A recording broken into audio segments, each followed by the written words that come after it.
ভেনেজুয়েলায় আমেরিকার হস্তক্ষেপ হঠাৎ করে এমনটা কেন হলো আর এর আসল কারণটাই বাকি চলেন আজ এই বিষয়টা নিয়েই একটু গভীরভাবে আলোচনা করা যাক।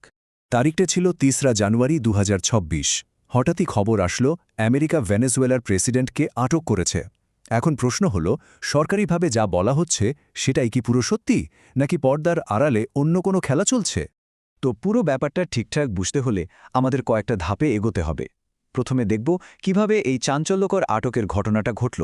তারপর দেখব ভেনেজুয়েলার সাধারণ মানুষের অবাক করা প্রতিক্রিয়া। এরপর আলোচনা করব কিভাবে দেশটা একটা জিওপলিটিক্যাল খেলার মাঠ হয়ে উঠল, এর ভবিষ্যৎ কী হতে পারে, আর সবশেষে এই ঘটনা থেকে ক্ষমতার রাজনীতি নিয়ে আমরা কি শিখতে পারি। তো চলুন প্রথমে দেখে নেওয়া যাক ঠিক কি ঘটনার পর এই নাটকীয় মুহূর্তটা তৈরি হলো। এই অপারেশনের নাম দেওয়া হয়েছিল অ্যাবসলিউট রিজলভ, আর এটা কিন্তু হুট করে হয়নি। কয়েক মাস ধরে যে চাপা উত্তেজনা বাড়ছিল তারই চূড়ান্ত পরিণতি ছিল এটা। এই টাইমলাইনটা একবার দেখুন, কি অবিশ্বাস্য দ্রুততায় ঘটনাগুলো ঘটেছে। সেপ্টেম্বরে শুরু হলো কয়েকটা ড্রাগসের নৌকা ধ্বংস করা দিয়ে, আর মাত্র ৪ মাসের মাথায় জানুয়ারিতে এসে ১৫০টা মার্কিন বিমান কারাকাসে হামলা চালালো। মানে এই যে এত দ্রুত পরিস্থিতি পাল্টে গেল, এটা কিন্তু পুরো বিষয়টাকে নাটকীয় করে তুলেছে। আচ্ছা, কাগজে কলমে দেখানো হলো কারণটা হলো ড্রাগসের বিরুদ্ধে যুদ্ধ, কিন্তু মজার ব্যাপার হলো বহু বিশ্লেষকই কিন্তু আঙুল তুলছেন অন্যদিকে।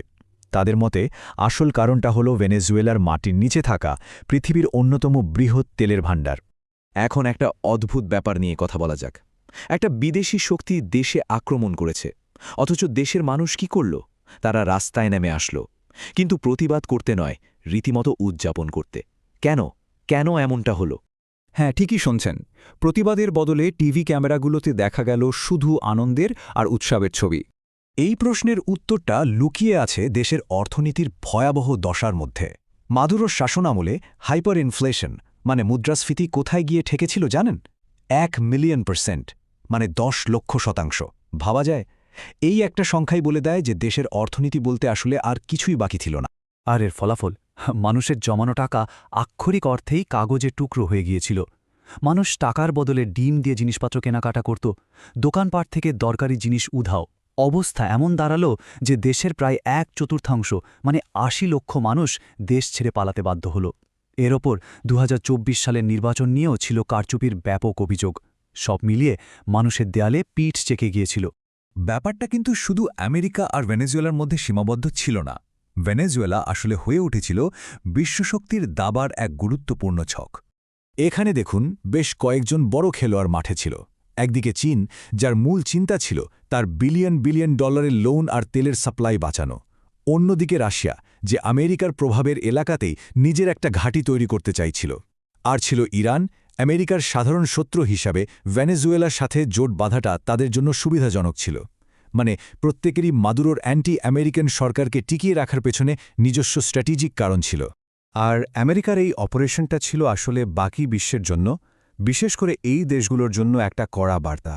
বার্তাটা সহজ, এই এলাকায় খবরদারিটা আমেরিকারই চলবে। তো মাদুরো তো গেলেন, এরপর কি?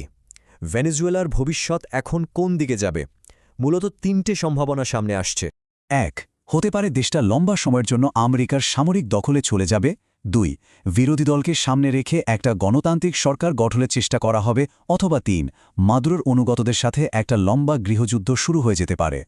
কিন্তু এই ৩টা পথের মধ্যে যে পথেই দেশটা এগোক না কেন, একটা জিনিস প্রায় নিশ্চিত, আর সেটা হলো ভেনেজুয়েলার তেলের ওপর আমেরিকার নিয়ন্ত্রণ। দেশটির তেল ক্ষেত্রগুলো নতুন করে গড়ে তোলার এবং চালানোর দায়িত্ব যে আমেরিকান কোম্পানিগুলোর হাতেই যাবে, এটা অনেকটাই পরিষ্কার।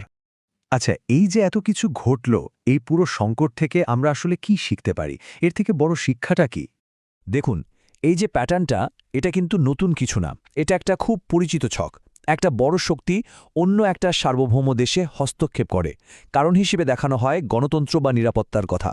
কিন্তু খেলা শেষে দেখা যায় তাদের মূল উদ্দেশ্য ছিল দেশের কৌশলগত সম্পদ, যেমন তেল বা খনিজের ওপর নিয়ন্ত্রণ প্রতিষ্ঠা করা, ঠিক যেমনটা আমরা ইরাক বা আফগানিস্তানেও দেখেছি।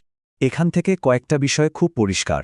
প্রথমত, কোনো দেশের ভেতরে দুর্বলতা বাইরের শক্তিকে হস্তক্ষেপ করার সুযোগ করে দেয়।